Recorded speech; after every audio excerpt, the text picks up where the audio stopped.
네, 안녕하세요. 저는 SK텔레콤에서 근무하고 있는 홍태희라고 합니다. 오늘 토큰 세미나 83차 하둡 관련된 강의를 하게 됐고요. 원래 온라인으로 강의를 할 계획은 아니었는데 좀 부득이하게 코로나 때문에 이렇게 온라인으로 강의를 시작하게 됐습니다. 그래서 실습하는 부분에 있어서 조금 불편하실 수 있기는 한데 최대한 그 카톡 오픈톡방을 활용해 주시면 될 것 같고요. 궁금하시거나 뭐 필요하신 부분이 있으면 카톡에 문의 남겨주시면 확인해서 답변을 드리도록 하겠습니다. 네, 먼저 오늘 커리큘럼을 좀 설명을 드릴 건데요. 한 5시간 정도의 시간이 배정되어 있어서 첫 번째 그 설명드릴 내용은 하둡이 어떻게 생겨났으면 우리가 왜 하둡을 해야 되는지 그런 부분들에 대해서 좀 하둡의 역사부터 시작해서 현재는 하둡이 어떻게 활용되고 있는지 그런 부분들을 쭉 한번 살펴보도록 하겠습니다. 또 하둡뿐만 아니고 하둡 생태계에 대해서도 좀 말씀을 드리려고 하고요. 두 번째로는 실제 하둡 설치를 좀 로컬에다가 진행을 해서 간단하게 이제 하둡 실습을 좀 진행을 해볼 텐데요. 오늘 실습은 사실 분산 환경에서 하둡 클러스터를 구축하는 부분은 실습 진행이 좀 어려울 것 같고 단일 노드, 그러니까 내 로컬 PC에 하둡을 띄워서 PC 내에서 이제 단일 노드에서 동작할 수 있는 그런 방식으로 좀 하둡 기본적인 것들을 실습해보는 방식으로 진행을 하도록 하겠습니다. 그 다음에는 하둡의 큰 구성 요소는 그 강의 내용에서 더 자세하게 말씀을 드릴 텐데 하둡의 분산 파일 시스템이 있고 또 분산 파일 시스템에 저장된 맵리듀스라는 프레임워크로 분산 파일 시스템에 저장된 데이터를 처리를 하는 방식이 있습니다. 그래서 요거 두 가지에 대해서 기본적으로 하둡이 어떻게 동작을 하는지 데이터 처리를 어떻게 하는지에 대해서 설명을 좀 드리려고 합니다. 그리고 마지막으로 그렇게 구축된 하둡 클러스터를 일반적으로 어떻게 활용을 하는지에 대한 설명을 드리고 전체 강의를 마치려고 합니다. 순서대로 한번 시작해 보도록 하겠습니다. 네, 먼저 하둡의 탄생과 생태계 활용이라는 제목으로 한번 슬라이드를 준비를 해봤는데요. 먼저 하둡을 왜 우리가 하둡을 배워야 되냐, 요거에 대해서 여러 가지 관점에서 좀 정리를 해볼 수가 있는데, 일단 이 자료는 그 데이터 플레이어 트레이닝 센터에 이제 공유되어 있는 그런 자료인데 하나씩 좀 살펴보도록 하겠습니다. 주요한 내용들만 위주로 좀 살펴보도록 하겠습니다. 최근 우리가 살고 있는 시대는 그 데이터 홍수의 시대라는 것을 우리는 다 잘 알고 있고요. 이 부분을 부정하는 사람은 아마 없을 거라고 생각이 됩니다. 그래서 우리는 지금 데이터 홍수의 시대에 살고 있고 점점 더 앞으로 정형 데이터 그리고 또 비정형 데이터가 증가를 하고 있는 그런 상황이죠. 2020년도에는 이렇게 기하급수적으로 데이터가 증가를 하고 있고요. 하둡은 이런 비정형 데이터를 포함한 큰 데이터를 다루기 위해 가장 적절한 플랫폼이라고 얘기를 할 수가 있습니다. 그래서 이런 데이터를 다루기 위한 기본 플랫폼으로 굉장히 많은 기업에서 활용이 되고 있고 또 앞으로도 계속 활용이 될 것이기 때문에 하둡을 하면 여러 가지 측면에서 이 데이터와 관련된 업무를 수행할 수 있게 됩니다. 또한 글로벌 하둡 마켓의 성장도 눈여겨볼 수 있는데요. 하둡이 실제로 창출해낸 그 빅데이터라는 시장이 굉장히 점점 커져가고 있고 이제는 사실 이제 빅데이터라는 용어는 거의 일반화가 되어 있기 때문에 최근에는 오히려 용어를 사용을 하지 않죠. 너무나 당연한 얘기가 됐기 때문에. 그래서 이렇게 하둡 마켓도 크게 성장을 하고 있는 그런 상황이고 포브스의 2022년도에는 한 99 빌리언 달러 그리고 매년 한 42%의 연평균 성장률을 보이고 있다라고 기사도 났었습니다. 당연히 그 하둡이 많이 활용이 되면 그 하둡을 잘 할 수 있는 엔지니어 수요의 증가가 있을 거고요. 보시는 것처럼 굉장히 글로벌 그 탑 기업들에서 굉장히 하둡 전문가들을 많이 채용을 하고 있습니다. 한국 상황을 좀 살펴보면 한국에는 그 하둡이 처음 나왔을 때는 주로 이제 그 대기업, 그러니까 큰 데이터들을 많이 다뤄야 되는 그런 대기업 위주로 하둡을 많이 사용했지만 지금은 스타트업에서도 스타트업 서비스를 하고 그런 서비스들에서 발생하는 다양한 고객 데이터들을 분석하기 위해서 하둡 플랫폼을 내부적으로 구축하거나 혹은 클라우드 서비스에서 하둡을 활용을 하는 그런 회사들이 많이 증가를 하고 있습니다. 그렇기 때문에 당연히 하둡 전문가가 많이 부족한 상황이고요. 하둡은 사실 전문가가 좀 부족한 여러 가지 이유가 있을 수 있는데 제 개인적인 좀 의견으로는 하둡이 기본적으로 소프트웨어 플랫폼입니다. 소프트웨어로 구성되어 있는 플랫폼인데 단지 이제 소프트웨어만 안다고 해서 이 하둡을 잘 할 수 있는 게 아니고 기본적으로 그 TA 역할, 테크니컬 아키텍트의 역할에 해당하는 인프라 쪽 환경도 어느 정도 알고 있어야 잘 활용을 할 수 있는 그런 부분들이 있습니다. 그래서 예전에 한국에서는 주로 이제 그 엔지니어를 SA와 TA로 구분해서 소프트웨어를 잘하는 전문가 그리고 인프라나 하드웨어를 잘하는 전문가의 영역을 딱 구분지어서 보통 캐리어 패스가 나뉘어져 있었는데 이 하둡이라는 플랫폼이 나오면서 어느 정도 그 경계가 무너지고 있습니다. 그래서 소프트웨어 플랫폼을 하는 SA들도 TA의 영역을 잘 알아야만 이 하둡에 대한 이해를 높게 가져갈 수 있는 그런 부분들이 좀 하둡이 탄생한 이후에 한국에서도 좀 변화되는 그런 흐름이라고 좀 볼 수가 있을 것 같고요. 하둡은 2007년에 첫 탄생한 이후에 지금 현재 3점대 버전까지 나와 있는 굉장히 성숙한 기술입니다. 그래서 오픈소스이지만 글로벌 기업에서도 많이 사용하고 있고 국내에서도 많이 사용하고 있고 또 SK텔레콤에서도 하둡으로 구축되어 있는 데이터 웨어하우스, 그 데이터 웨어하우스에서 데이터를 분석하는 구성원들이 굉장히 많이 있습니다. 전사의 데이터 레이크도 별도로 또 존재하고요. 전부 그 기반 시스템은 하둡 에코시스템으로 구성이 되어 있습니다. 그리고 또 하둡 에코시스템은 뭐 정부뿐만 아니고 여러 가지 다양한 사회 전반에 걸쳐서 모든 데이터들을 다루고 있기 때문에 특히나 이제 비정형 데이터 이런 것들도 다루기에 굉장히 적합한 플랫폼이기 때문에 뭐 어떤 특정 분야에서만 활용된다라기보다는 모든 분야에서 하둡이 활용될 수 있다라고 생각하시면 될 것 같습니다. 자, 그래서 이제 하둡에 대해서 좀 알아보도록 할 텐데요. 하둡은 처음 지금 이제 화면에 보이시는 더그 커팅이라는 사람이 처음 루신이라는 오픈소스를 아파치의 오픈소스로 공개하면서 그 시작이 된다라고 생각할 수 있습니다. 그래서 루신은 간단하게 설명드리면 인덱싱 라이브러리입니다. 그러니까 인포메이션 인덱싱 라이브러리고 더 간단하게 얘기하면 검색 엔진에 들어가는 색인기 그리고 검색기에 해당하는 그런 코어 기술이라고 볼 수가 있고요. 그 더그 커팅이 이 루신이라는 그 풀텍스트 인포메이션 리트리블 라이브러리를 아파치 오픈소스로 공개를 한 다음에 이 루신을 기반으로 해서 너치라는 프로젝트를 다시 추가적으로 탄생을 시켰습니다. 그래서 이 너치라는 프로젝트는 이 너치 프로젝트가 처음 탄생할 때만 해도 구글이 2000년대 초반에 야후를 제치고 이제 한 1990년 말 정도에 이제 야후를 제치고 글로벌 검색 엔진 넘버 1 자리를 포지셔닝 하던 그 시점인데요. 그래서 너치라는 프로젝트는 루신이라는 인덱싱 라이브러리를 기반으로 해서 오픈소스 검색 엔진, 구글과 같은 검색 엔진을 오픈소스로 만들어 보겠다라는 프로젝트로 시작이 된 그런 프로젝트입니다. 그래서 얘도 아파치 탑레벨 프로젝트고 루신도 아파치 탑레벨 프로젝트로 지금 현재 굉장히 널리 사용되고 있죠. 자바 기반의 프로젝트고요. 또 너치를 진행하다가 이 아들 프로젝트로 하둡이 이제 나오게 됩니다. 너치를 진행하다가 여러 가지 이제 어려운 점에 봉착을 해서 그 어려운 점을 뒤에 나오겠지만 이제 구글이 발표한 논문을 바탕으로 소프트웨어 프레임워크로 이제 만들게 됐는데 그 프레임워크의 결정체가 아웃풋이 하둡이라고 생각하시면 될 것 같아요. 그래서 처음에 루신에서 시작해서 너치, 하둡으로 쭉 이어지는 형태로 지금 진행이 되고 있고 이 이후로는 하둡 관련된 에코시스템들이 또 굉장히 많이 나오고 있습니다.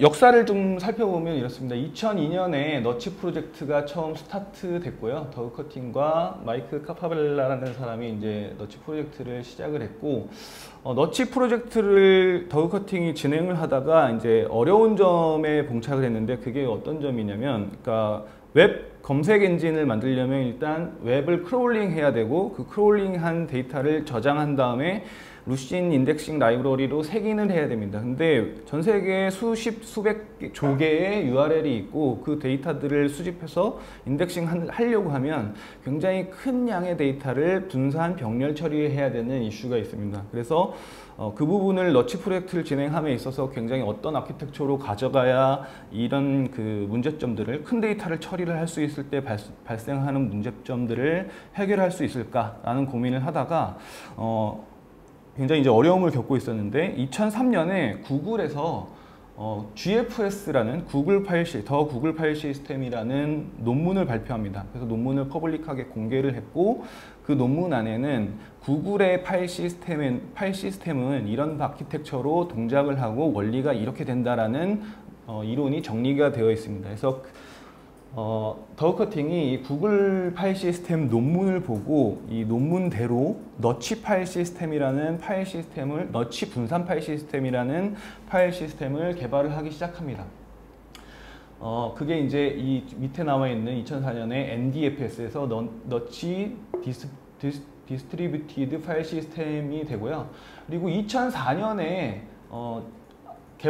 구글의 개발자로 굉장히 유명한 제프 딘이 맵리듀스라는 알고리즘을 또 페이퍼로 공개를 합니다. 이 맵리듀스라는 알고리즘은 구글에서 이렇게 큰 데이터를 병렬 분산 처리하기 위해서 사용하는 알고리즘이 맵리듀스고 맵리듀스의 동작 방식은 어떻게 된다라는 것에 대한 설명이 들어있는 그런 논문이라고 보시면 되고요. 이 두 개의 논문을 근간으로 해서 이 논문에는 사실 이론적인 부분들, 알고리즘들만 나와 있고요. 동작 방식이나 알고리즘들만 나와 있고 소프트웨어 자체의 소스를 공개를 하지는 않았어요, 구글이.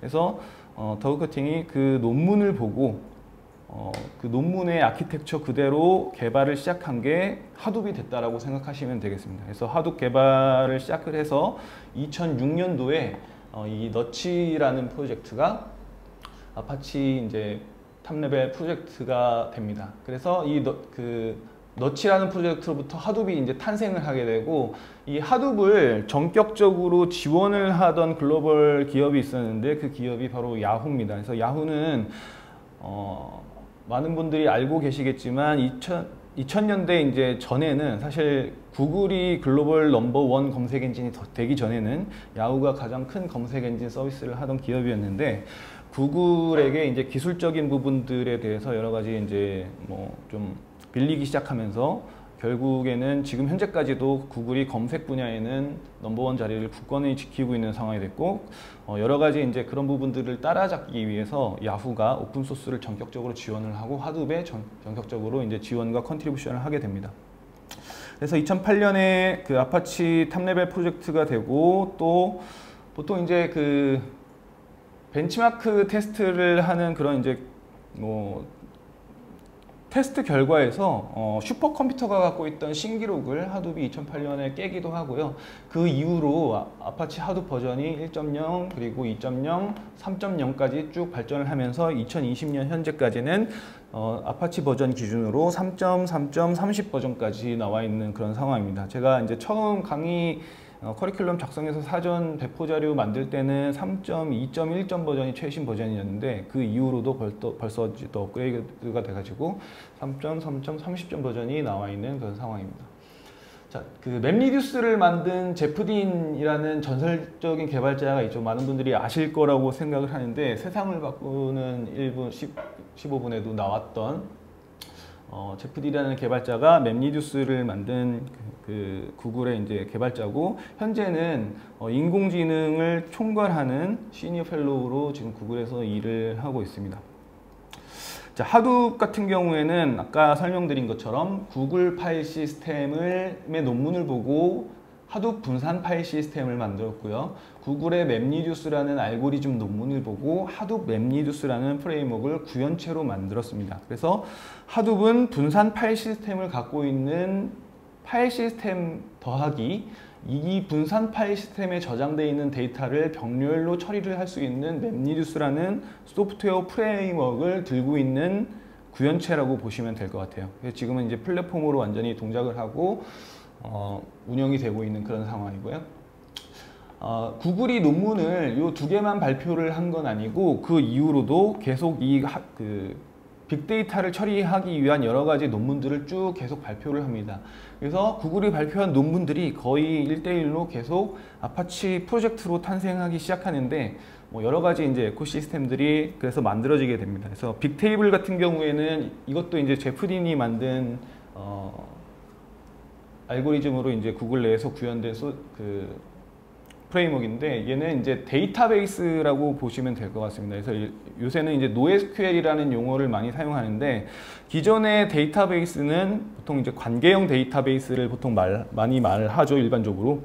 그래서 RDB를 보통 말하고요. 예를 들면 MySQL이나 오라클 같은 RDB를 보통 얘기를 하고 RDB는 보통 데이터를 저장을 하는 저장소로 공유 스토리지를 사용을 합니다. 센이나 NAS 같은 공유 스토리지를 사용하기 때문에 데이터의 저장량이 늘어나고 그 공유 스토리지에 연산을 하는 컴퓨팅 리소스가 늘어나면 어느 정도 수준까지는 성능이 증가를 하다가 일정 수준 이상 더 증가를 시키면 디스크 I/O 쪽에 이제 바틀렉이 걸리면서 성능이 오히려 더 떨어지는 그런 변곡점이 있습니다. 그래서 그런 부분들을 해결하기 위해서 데이터베이스도 요새는 이제 분산 데이터베이스, 분산 노드에 저장되는 데이터베이스들이 많이 발전을 하고 있고 대표적인 게 이제 HBase, 굉장히 오랜 역사를 갖고 있는 HBase가 이 구글의 빅테이블이라는 논문을 보고 만든 분산 데이터베이스라고 보시면 될 것 같고요.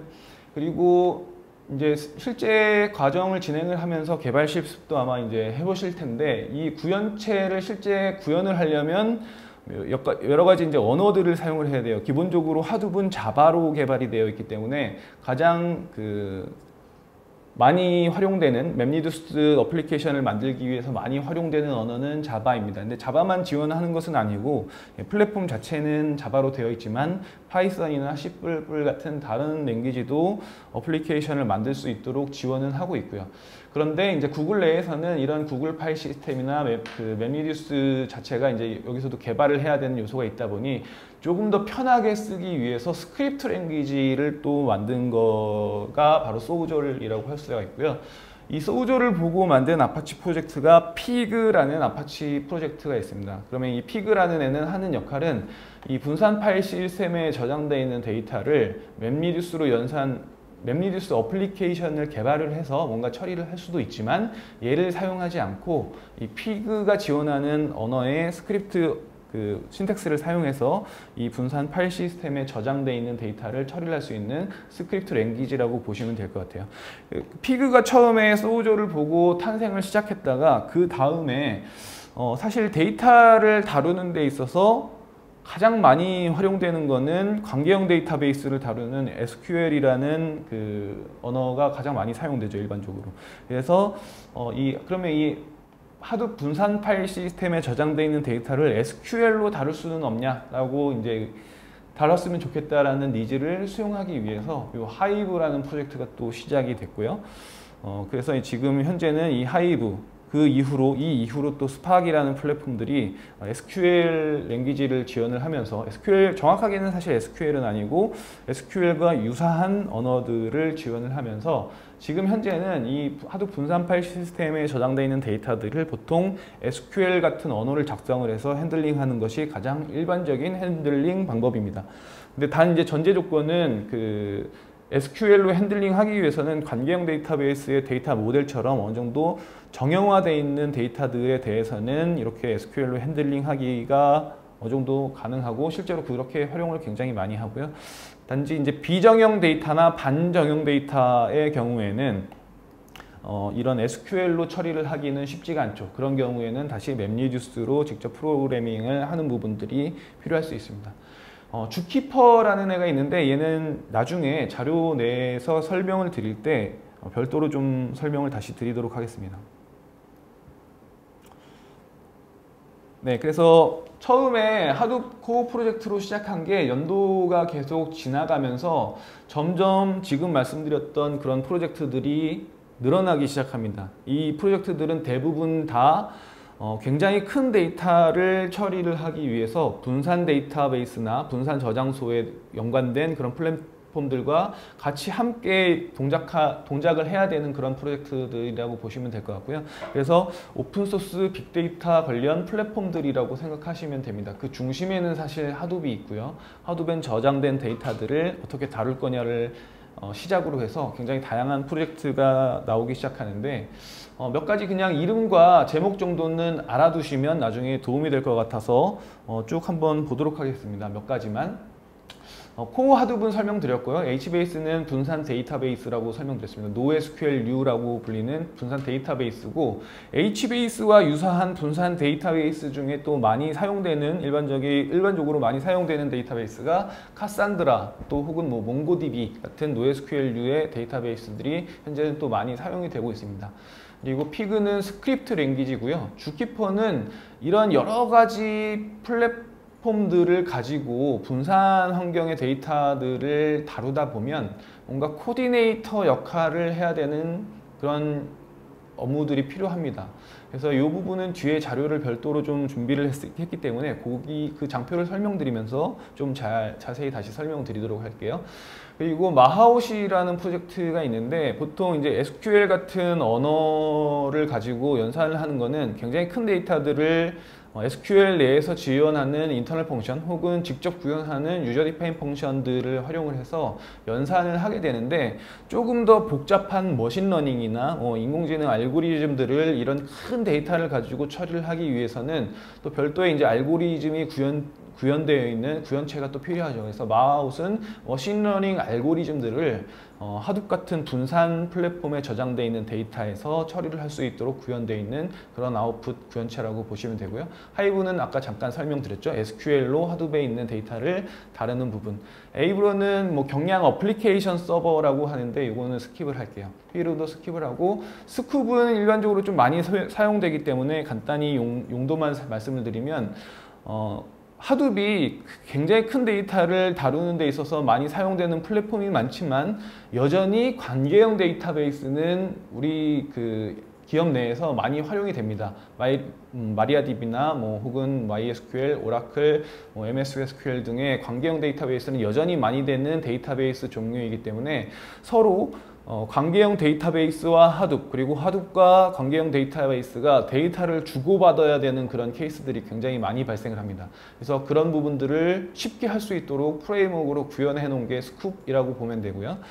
그리고 또 하둡에 저장되어 있는 데이터를 다룰 수 있는 여러 가지 이제 엔진들이 굉장히 다양하게 있는데, 그 중에 대표적으로 하이브를 말씀드렸고, 스팍이라는 플랫폼이 있다고 또 말씀드렸습니다. 또 그 외에도 여러 가지가 있어요. 피그도 사실 스크립트 랭귀지지만 하둡에 저장되어 있는 데이터를 다루는 거죠. 근데 이렇게 서로 다른 엔진이나 언어를 가지고 이 하둡에 저장되어 있는 데이터를 다루다 보니 사실 그 사용을 하는 사람 입장은 자기가 편한 거를 쓰는 거거든요. 사용자나 개발자 측면에서는 자기가 편한 그 하이브를 쓰는 사람도 있고 피그를 쓰는 사람도 있고 다양하게 자기가 편한 거를 사용을 하는데, 그러면 하둡에 저장되어 있는 데이터의 기본적인 메타 정보들, 스키마 정보들, 이런 것들을 공유를 하는 부분들이 필요합니다. 사실 여기서도 관리를 하고 저기서도 관리를 해야 되면 관리의 요소가 굉장히 늘어나기 때문에 이 H카탈로그라는 거는 이 하둡에 저장되어 있는 데이터의 스키마를 하나의 카탈로그 서비스 내에서 관리를 하겠다라는 목적하에 만들어진 그런 프로젝트라고 보면 되실 것 같고요. MR 유닛은 뭐 J 유닛과 같이 그 테스팅 프레임워크라고 보시면 됩니다. 맵리듀스 테스팅하는 그런 프레임워크라고 보시면 되고, 테스트 케이스를 작성해서 테스트를 하는 그런 프로젝트입니다. 빅탑이라는 프로젝트는 지금은 많이 안 쓰이는데 얘는 스킵을 할게요. 그리고 우지라는 플랫폼도 있는데 얘는 많이 사용이 되고, 뭐 요새는 이제 우지 대신에 에어플로우라는 플랫폼도 많이 사용이 되는데, 간단하게 말씀드리면 보통 하둡에 큰 데이터들을 저장을 해놓고 ETL이라고 하는, 보통 이제 데이터를 익스트랙트하고 트랜슬레이션하고 트랜스포메이션하고 로딩 뭐 이런 처리를 하는, 데이터베이스로 로딩하는 데이터 처리를 많이 하게 되죠. 그래서 하둡 내에 데이터가 저장이 되면 용도에 맞게 데이터 마트라는 용어로 이제 새로운 데이터를 만들기도 하고, 분석된 결과를 다시 데이터로 저장을 하기도 하고, 이런 ETL 작업들을 배치로 보통 많이 돌리게 됩니다.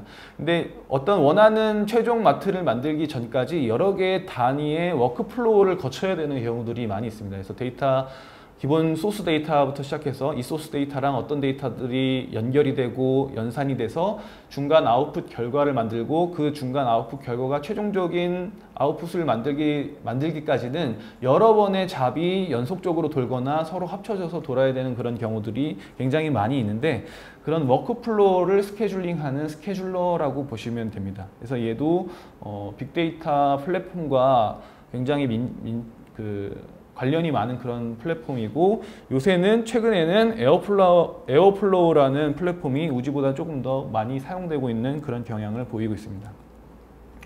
자, 그래서 제가 쭉 설명을 드렸는데, 그 설명드렸던 플랫폼들을 기술적인 레이어로 이렇게 조금 나눠서 정리를 해보면 이렇습니다. 데이터에 매핑을 해서 살펴보면 이렇습니다.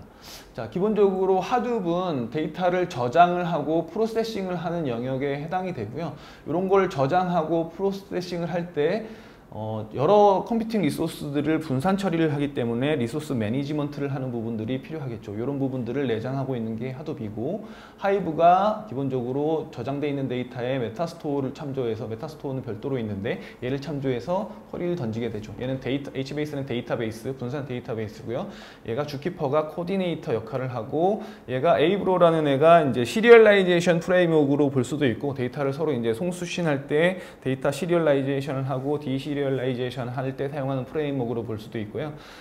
보통 이제 서버와 클라이언트 프로그래밍을 할 때 아주 경량 어플리케이션으로 구성을 할 수 있는 프레임워크로 사용되기도 합니다. 여러 가지로 사용이 되기도 하고요.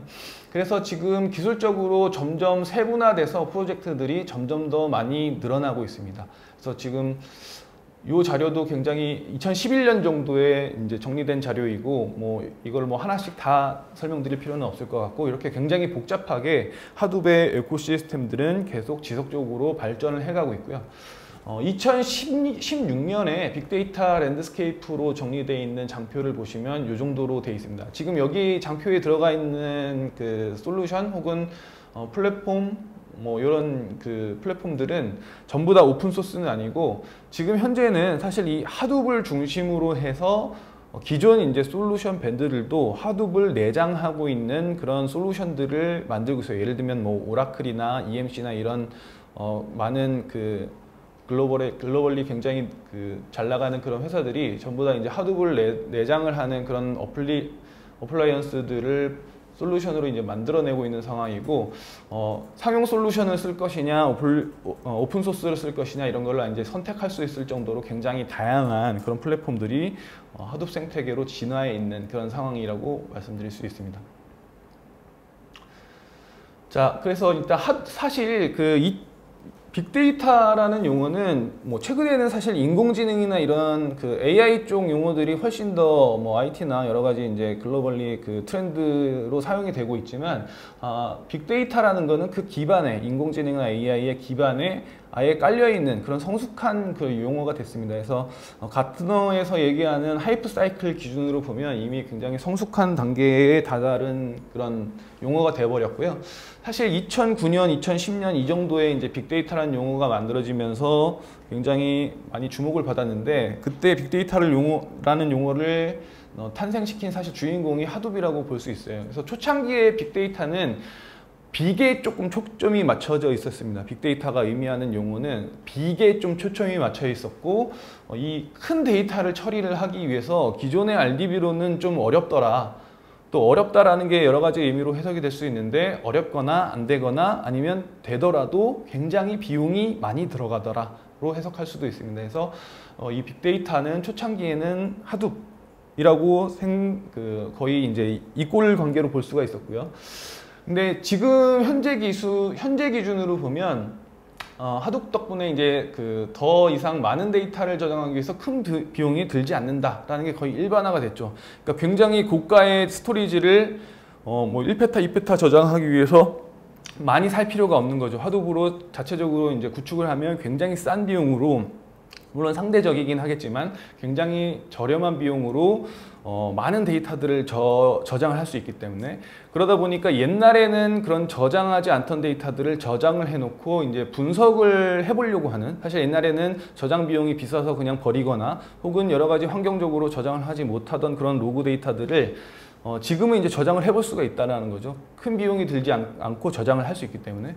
저장을 한 다음에 여러 가지 그 분석들을 해보려고 하죠. 그래서 보시면 최근에는 그 이 빅데이터라는 용어가 사실 데이터라는 거에 더 중시 포커스가 맞춰져 있습니다. 그래서 이 데이터로부터 새로운 인사이트를 찾아서 사업 기회를 만들고 사업 기회를 만들고 결과적으로는 많은 이윤을 남기기 위한 노력들을 하고 있는 거죠, 기업들에서. 또 소프트웨어 기술만 발달을 한 게 아니고 컴퓨터도 굉장히 발달을 해서 점점 작아지고, 요새는 뭐 고양이 목줄에도 이렇게 컴퓨터가 들어가고 하잖아요. IoT 이제 기계가 들어가면서 여러 가지 이제 통신을 하고, 그리고 통신 비용은 뭐 점점 싸지고 있죠. 특히나 우리나라 같은 경우에는 굉장히 그 통신 인프라가 잘 구축이 돼 있죠. 그러다 보니까 예전에는 데이터로 남기지 않던 데이터들을 요새는 다 데이터로 남기고 있는 그런 시대가 돼 있고, IoT, 특히나 이제 IoT가 발달을 하게 되면서 많은 센서 데이터들이 여러 가지 데이터들을 만들어내고 있습니다. 그러니까 예전에는 이런 데이터들을 저장하려면 비용이 많이 들어갔지만 하둡이 나온 이후로는 비용이 적게 들어가는 거죠. 자, 그래서 하둡이라는 기술을 바탕으로 많은 데이터를 저장하기 위해서 필요한 들어가는 그 기본 인프라 구축의 비용이 적어진 거고, 그러면 그 하둡 기반에 저장되어 있는 데이터를 가지고 어떤 기회를 만들어내기 위한 여러 가지 노력들을 하고 있는 거고, 그게 계속 발전하면서 지금 인공지능 시대까지 왔다라고 볼 수 있을 것 같습니다. 그래서 지금 넘치는 데이터는 더 이상 사람이 눈으로 보면서 분석을 할 수 있는 수준이 아니죠. 점점 더 사람이 분석하던 그런 분석 결과들을 머신러닝이나 인공지능 알고리즘을 돌려서 사람이 생각한 결과만큼 그 이상의 결과를 분석할 수 있도록 이제 아웃소싱을 하는 거죠. 머신러닝, 그러니까 컴퓨터한테.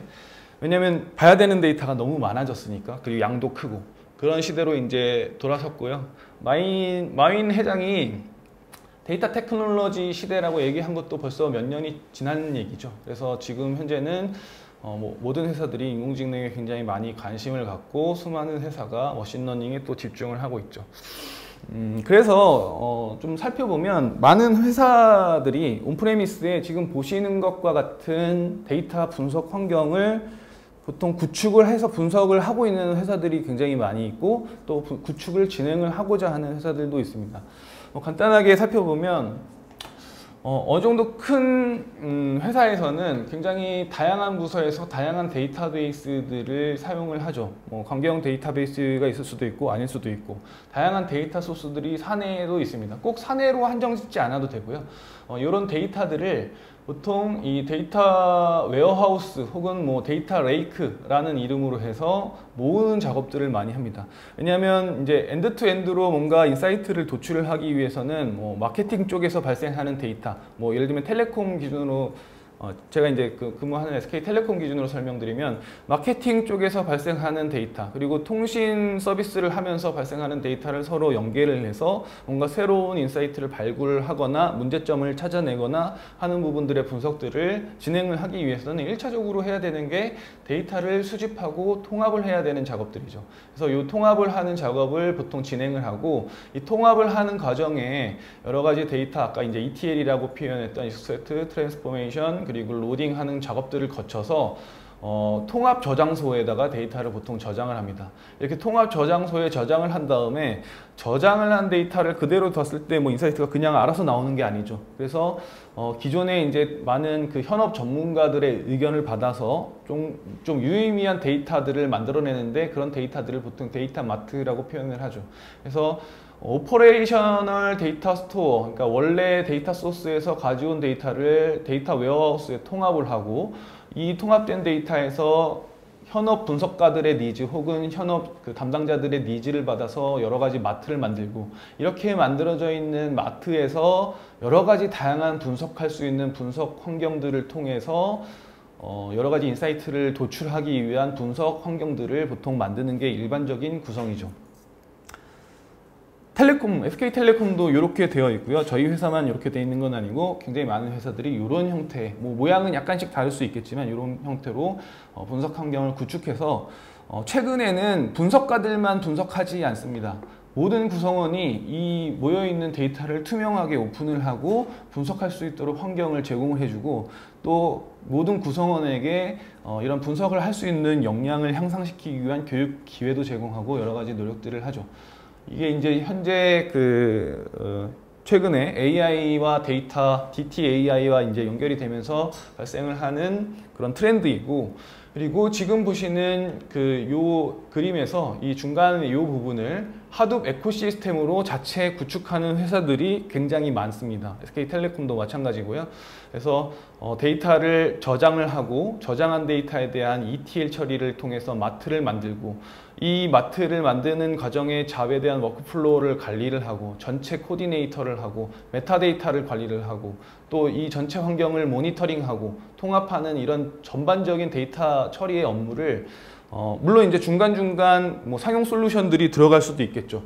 그렇지만 대부분은 이 아파치 오픈소스 프로젝트들 위주로 해서 이 데이터 플랫폼을 구성을 하고 운영을 하는 게 일반적이고, 분석 환경도 예전에는 사실 분석 환경 쪽은 아직 상용 솔루션들이 더 강세를 보이고 있긴 한데, 최근에는 주피터나 뭐 제플린 이런 이제 오픈소스 기반의 데이터, 노트북 형태의 데이터 분석도 굉장히 많이 활성화되고 있죠. 그리고 사실 R이라는 통계 분석 툴도 많이 활용이 되죠. 그래서 그런 오픈소스 툴 위주로 또 분석 환경이 구성이 돼서 요새는 사실 거의 모든 구성원이 파이썬, R, SQL 이런 언어를 가지고 프로그래밍을 해서 뭔가의 결과를 도출해내는 그런 업무들을 많이들 하고 계시죠. 그래서 이제 회사에서는 이런 것들을 구성원들한테 필요한 역량으로 정의를 하고 있고요.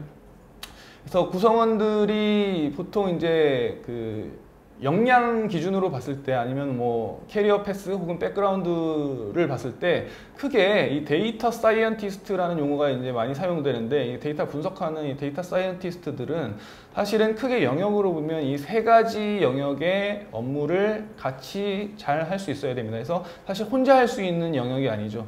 그래서 보통은 그런 큰 데이터들, 뭐 크고 작든 그런 데이터들을 수집해서 저장하고 연계해서 프로그래밍해서 뭔가 데이터를 처리를 할 수 있는 프로그래머라는 직업군의 어떤 데이터 엔지니어들이 필요하고, 이런 데이터들로부터 수치의 해석을 잘 해낼 수 있는 통계학자나 이런 이쪽 관련된 역량들이 필요한 그런 역량들도 있고, 그리고 또 여기에 사실 분석을 하고자 하는 어떤 데이터가 어떤 도메인에서 만들어지는 데이터며 이 데이터를 가지고 무엇을 할 것인가를 가장 잘하는 그 비즈니스 영역별 전문가가 있겠죠. 도메인 영역의 전문가가 있겠죠.